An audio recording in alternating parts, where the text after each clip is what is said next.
Dear viewers আসসালামু আলাইকুম। আশা করি সকলে সুস্থ আছেন।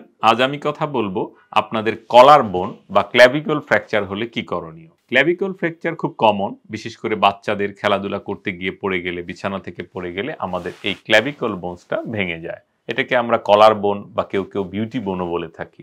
এই ভাঙাটা হলে অনেক সময় আমরা বিচলিত হয়ে যাই, না জানি কি হবে। আসলে বাচ্চাদের এই ভাঙাটা হলে খুব বেশি কোনো ঝামেলা নেই। আমরা অনেক সময় এইটা খুব সিম্পলভাবে চিকিৎসা করে থাকি এবং এক্ষেত্রে আমরা একটি ব্যাগ পরিয়ে দিয়ে থাকি এবং কখনো কখনো প্রয়োজন হলে আমরা ব্যান্ডেজও দিয়ে থাকি। এবং বড়দের ক্ষেত্রে কখনো কখনো এই ফ্র্যাকচারটা হয়ে যদি দেখা যায় যে এটা টুকরা হয়ে গেছে এবং খারাপ ধরনের ইনজুরি, লাংস পর্যন্ত ইনজুরি হওয়ার রিস্ক মনে হয়, তখন আমরা এটা অপারেশনের মাধ্যমে ফিক্সেশন করি এবং কখনো কখনো এটার ক্ষেত্রে আমরা স্পেশাল কিছু ব্যান্ডেজ অ্যাপ্লাই করে থাকি। তো এই ভাঙা নিয়ে আসলে খুব বেশি টেনশন করবেন না। অবশ্যই উপযুক্ত চিকিৎসা রয়েছে, আমাদের কাছে চলে আসবেন। ধন্যবাদ সকলকে। আসসালামু আলাইকুম।